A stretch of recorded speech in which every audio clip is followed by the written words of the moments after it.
예, 아까 우리 목사님께서 말씀하셨죠. 2번 반복되어 있는 단어가 무엇이라고요? 깨어 있으라. 그런데 우리말 성경에 보면은요, 더 많습니다. 예. 여러분이 가지고 계신 개역 개정판 성경에 보면 깨어 있으란 단어가 무려 4번 등장하고 있습니다. 4번 등장한다는 것은 그만큼 중요하다는 것입니다. 자, 깨어 있어야 되는 이유는 바로 무엇이냐면 예수님께서 언제 오실지 모르기 때문이에요. 예수님은 자신을 저 타국에 간 주인으로 비유하셨어요. 그런데 주인이 여행해서 돌아오는 시간이 언제인지 모르는 거예요. 그러면서 비유 가운데 예수님이 말씀하신 시간은 주로 언제입니까? 밤중, 새벽녘을 이야기합니다. 여러분, 제가 딸을 가진 우리 성도분들하고 말씀 나누다 보면은 12시가 가까이 됐는데 딸아이가 오지 않으면 아들도 마찬가지예요. 어떻습니까? 편히 잠을 잘 수 있을까요? 불안하지요. 전화합니다. 문자합니다. 어디냐고요. 이게 바로 부모의 마음입니다. 지금도 12시가 넘으면 무슨 일이 벌어질까 두려워하는데 여러분, 저 옛날 예수님 당시 2000년 전에는 어땠을까요? 더 위험했겠죠. 그죠? 그래서 예수님 당시에서는 그 당시에는 여행은 주로 낮에 하는 것이라는 거의 고정관념이 있었어요. 왜? 밤에 하면 너무 위험하니까. 그런데 예수님께서 밤에 오는 것을 언급하신 이유는 그만큼 예측하지 못하는 그 시간에 예수님께서 재림하게 될 것이다. 이것을 부각시키고 강조하기 위해서 밤중을 예수님께서 말씀하여 주신 거였습니다. 예수님께서 언제 오실지 몰라요. 심지어 우리가 잠들어 있는 한밤중에 새벽녘에 오실지도 몰라요. 그러면 언제 오실지 모르니까 우리가 어떻게 될 것인가? 평소에 일상이 예수님을 맞이할 준비가 되어 있는 것이 중요하다. 이것이 바로 오늘 예수님의 핵심 메시지입니다. 그러면 구체적으로 깨어 있으라 말씀하셨는데 이 깨어 있다는 것은 무엇일까? 그 구체적인 모습들을 한번 우리가 살펴보고자 합니다. 첫 번째, 우리가 깨어 있다는 것은 기도하는 삶을 사는 것입니다. 깨어 있는 삶은 일상이 경건해야 돼요. 일상이 경건해지기 위해서는 우리가 기도할 수밖에 없습니다. 기도하지 않는 사람이, 하나님과 소통하지 않는 사람이 어떻게 경건하고 거룩하신 하나님을 닮을 수가 있겠습니까? 그래서 우리는 깨어있는 삶을 위해서 기도하는 삶을 살아야 돼요. 여러분, 33절에 깨어 있으라 이렇게 되어 있는데요, 성경을 자세히 보면은 여기에 숫자가 써 있어요. 어떤 숫자가 써 있느냐? 어떤 사본에는 깨어 있어 기도하라 이렇게 되어 있다는 거예요. 그러니까 우리말 성경이 번역된 것은 그냥 깨어 있으라 번역했는데 어떤 이 그리스어 성경 필사본에 보면 깨어 있어 기도하라 이렇게 되어 있는 거예요. 그러면 깨어 있는 것과 기도하는 것이 깊이 연관되었다는 것을 알 수가 있습니다. 뿐만이 아닙니다. 예수님의 수제자로 알려진 베드로 사도가 베전 4장 7절에서 이렇게 이야기했습니다. 만물의 마지막이 가까웠으니 그러므로 너희는 정신을 차리고 근신하여 기도하라. 그렇게 말씀하고 있습니다. 마지막 때가 될수록 베드로 사도도 기도하라 그랬습니다. 그만큼 깨어있는 것과 기도하는 것은 아주 밀접한 관계가 있다는 것을 우리가 알 수가 있습니다. 우리가 기도할 때 마음이 평안해집니다. 기도할 때 내 삶 가운데 하나님이 무엇을 원하신지 알 수가 있습니다. 우리가 기도할 때 하나님께서 원하시는 것이 무엇인지 알 수 있습니다. 내가 기도할 때 하나님이 뜻하시고 바라시는 것을 결정하고 행동할 수 있는 지혜와 힘을 얻을 수가 있는 것입니다. 또한 우리가 기도할 때 하나님께 모든 걸 맡길 수가 있는 겁니다. 믿음으로. 또 우리가 기도할 때 하나님의 보호하심과 인도하심도 받을 수가 있는 것입니다. 그런데 기도하지 않습니다. 하나님의 이름을 부르지 않습니다. 이러한 사람이 하나님의 뜻을 알고 하나님의 뜻 가운데 순종할 수 있을까요? 불가능합니다. 힘들어집니다. 습관이 중요한 것처럼 우리가 늘 기도 가운데 하나님을 찾지 않으면 우리는 깨어있는 삶을 살기가 쉽지 않습니다. 기도하지 않고는 하나님과 점점 멀어지고 세상의 유행이나 세상 사람들이 하는 말 가운데 이리 휩쓸리고 저리 휩쓸리는 그러한 휘둘리는 삶을 살 수밖에 없다는 것을 우리가 분명히 알아야겠습니다. 깨어있다는 것은 기도하는 것과 아주 밀접한 관계가 있습니다. 기도하는 사람은 깨어있는 사람입니다. 깨어있는 사람은 기도하는 사람입니다. 자, 두 번째, 깨어있다는 것은 자기에게 맡겨진 사명에 충실한 삶을 사는 것입니다. 자, 여러분 아마 한 번쯤은 생각해 보셨겠습니다만 왜 예수님께서 이 땅에 다시 재림하실 때, 두 번째로 오실 때 그때가 언제인지 정확하게 가르쳐 주시지 않은 것일까요? 여러분 그 이유가 무엇이라고 생각합니다? 하지 말라 그러면 하고 싶어요. 보지 말라 그러면 보고 싶어요. 언제인지 모른다고 하면은 알고 싶어요. 그래가지고 예수님이 언제 오실지 모른다 이렇게 말씀하셨는데 호기심이 강한 인간들 중에서는 예수님이 언제쯤 오실까 그래도 알 수 없다 그래도 자기가 풀고 싶어가지고 여기에 연구하고 고민하는 사람들이 있습니다. 그래서 이러한 부분에 고민하다가 예수님 언제 오신다 1996년인가요? 다미 선교회에서 예수님이 언제 오신다 그래가지고 하면 난리가 나지 않았습니까? 이단이 발생하는 거예요. 왜 예수님은 이렇게 이단이 발생하게 언제 오신지 말씀하지 않는 것일까요? 예수님께서 내가 언제 다시 이 땅 가운데 갈 것이다 가르쳐 주시면 이단이 발생하지 않아요. 이단이 생겨가지고 선량하게 하나님 믿고 있는 사람들, 순진하게 신앙생활하고 있는 사람들 유혹을 당해요. 거짓 그런 가르침에 빠져가지고 이게 진짜야 하면서 예수님 언제 오신대 이단에 빠진 사람들이 많이 있습니다. 아니 예수님께서 언제 오실지 정확하게 가르쳐 주시면 선량한 사람이 이단에 안 빠져요. 그런데 이러한 문제가 발생해도 불구하고 왜 예수님은 언제 오실지 우리에게 정확하게 가르쳐 주시지 않는 것일까요? 여러분 예수님께서 언제 내가 이 땅에 다시 내려갈 것이다 가르쳐 주시는 것보다 안 가르쳐 주시는 것이 더 우리에게 유익하기 때문에 그렇습니다. 자, 예를 들어서 예수님께서 2200년에 이 땅 가운데 다시 재림하십니다. 그러면 얼마 남았습니까? 한 180년 남았습니까? 자, 180년 뒤에 예수님이 이 땅 가운데 재림하세요. 그러면 그때까지 살아계신다고 장담하실 분 계십니까? 아무도 없지요. 자, 예수님께서 2200년에 오세요.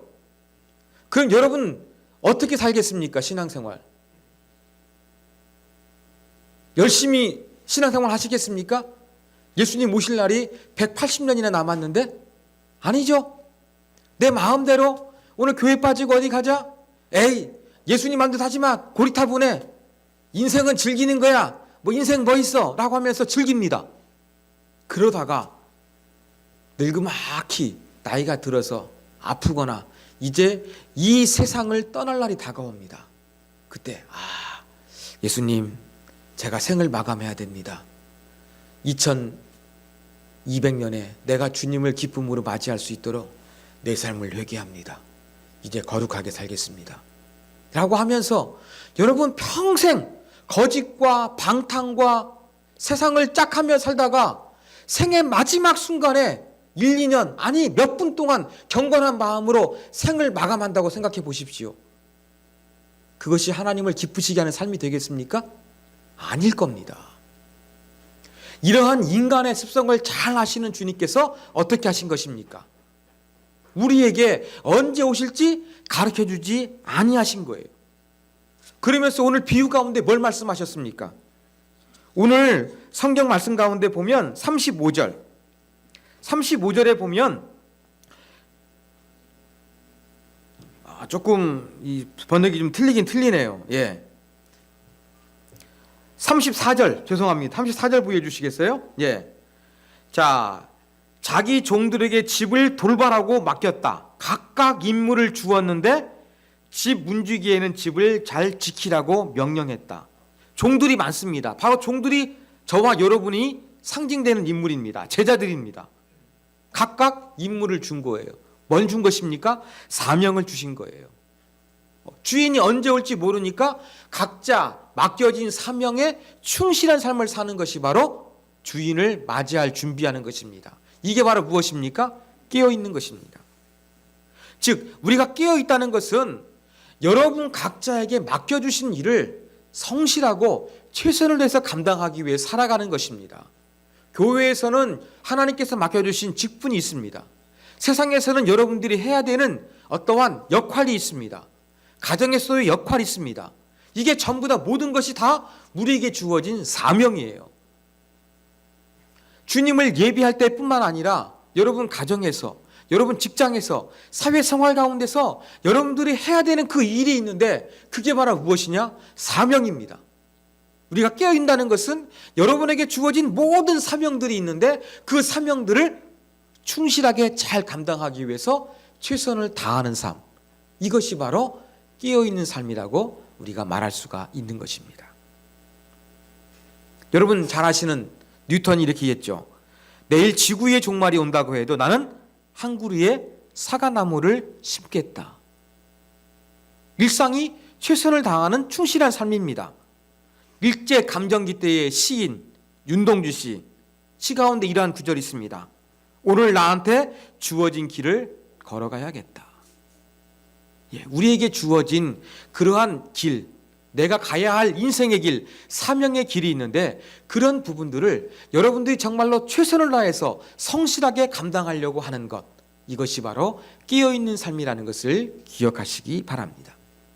마지막 세 번째 깨어있다는 것은요, 영적인 상승 곡선을 그리는 것입니다. 제가 우리 아이를 좀 교통이 불편해서 또 고3이기도 해가지고 이렇게 등교시켜주면서 듣는 그 시사 프로그램이 있습니다.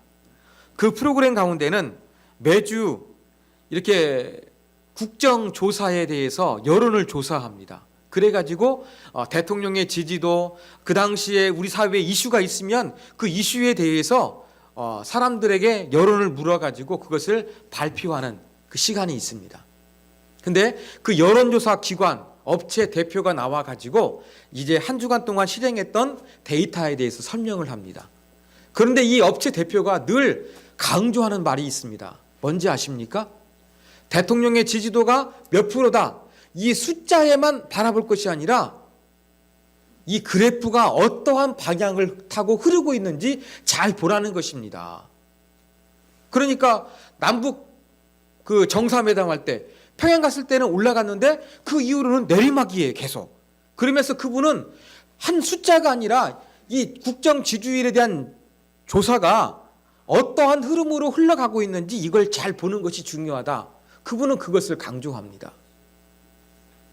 하나의 숫자가 아니라 어떠한 방향성으로 가고 있는가, 이게 큰 줄기니까 중요하니까 이걸 잘 보라는 이야기입니다. 여러분 마찬가지입니다.